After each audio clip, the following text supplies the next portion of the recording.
एक गर्म धूप वाले दिन रुद्र और आर्या अपने बगीचे में खेल रहे थे। बगीचा रंग बिरंगे फूलों से भरा था, गुलाब, गुलबहार और सूरजमुखी की हल्की हवा में लहराते फूल। रुद्र बैंगनी फूलों के पास ध्यान से देख रहा था, तभी उसे हल्की सी भनभनाहट सुनाई दी। आर्या, उसने धीरे से कहा और उसे बुलाया। देखो, एक छोटी मधुमक्खी। आर्या उसके पास आ गई, उसकी बड़ी बड़ी भूरी आंखें चमक उठी।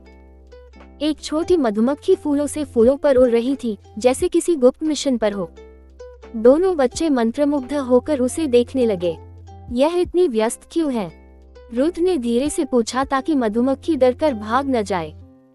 मुझे कुछ याद आ रहा है, आर्या ने सोचा, आंखें सिकुड़ते हुए बोली। मधुमक्खियां फूलों से फूलों तक जाती हैं ताकि पौधों की मदद कर सकें। मेरी मम्मी ने बताया था कि वे एक चीज जिसे पराग कहते हैं, एक फूल से दूसरे फूल तक ले जाती हैं। पराग, वह क्या है? रुद्र ने पूछा, मधुमक्खी को ध्यान से देखते हुए। उसने इसका नाम तो सुना था, लेकिन समझ नहीं पाया था कि ये क्या करता है। यह एक पाउडर है जो फूल बनाते हैं, आर्या ने समझाते हुए कहा, जितना वह याद कर सकी। मधुमक्खी पराग से ढक जाती है और फिर दूसरे फूलों पर थोड़ा छोड़ देती है। इससे फूल बीज बनाते हैं और नए पौधे उगते हैं। रुद्र की आंखें चौड़ी हो गईं। तो मधुमक्खियां पौधों के लिए छोटी हेल्पर्स की तरह हैं। आर्या ने सिर हिलाया। हाँ, इनके बिना हमारे पास इतने सारे सुंदर फूल नहीं होते। वे कुछ देर तक मधुमक्खी को देखते रहे, उसकी मेहनत देखकर हैरान थे।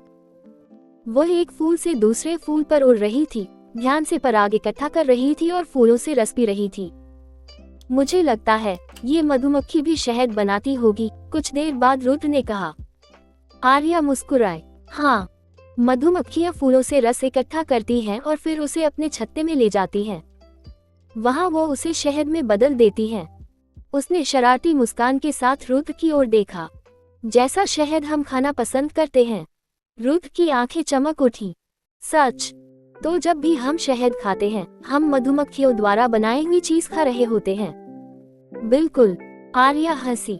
शहद बनाने के लिए वे बहुत मेहनत करती हैं। उन्होंने देखा कि मधुमक्खी उनके सिर के ऊपर उड़ रही थी, जैसे उन्हें अलविदा कह रही हो। फिर वह फूलों के दूसरे गुच्छे की ओर उड़ गई। मुझे लगता है मधुमक्खियां सुपर हीरोज की तरह हैं, रुद्र ने कहा, अभी भी मधुमक्खी को जाते हुए देख रहा था। वे पौधों की मदद करती हैं और शहद बनाती हैं। मैंने कभी नहीं सोचा था कि वे इतना कुछ करती हैं। मैंने भी नहीं, आर्या ने उत्साह से सिर हिलाते हुए कहा। और यह कितना अच्छा है कि वे शहद हमारे साथ साझा करती हैं। कुछ देर के लिए वे वहीं खड़े रहे, उस मेहनती मधुमक्खी के बारे में सोचते हुए और कैसे उसने बगीचे और यहाँ तक कि उन्हें भी मदद की थी। अब वे इन छोटे जीवों की कदर करने लगे थे, जिन्हें वे आमतौर पर सिर्फ भनभनाते हुए ही देखते थे। मुझे लगता है हमें अपने दोस्तों को मधुमक्खियों के बारे में बताना चाहिए, रुद्र ने मुस्कुराते हुए आर्या से कहा। उन्हें भी जानना चाहिए कि मधुमक्खियां कितनी कूल होती हैं। अच्छा विचार, आर्या ने कहा, उसका हाथ पकड़ते हुए। शायद हम अगले साल उनके लिए और फूल उगाने में मदद कर सकते हैं। हाथ में हाथ डालकर रुद्र और आर्या घर की ओर लौटे। उनके दिमाग में बगीचे की देखभाल और अपने तरीके से मधुमक्खियों की मदद करने के नए विचार आ रहे थे।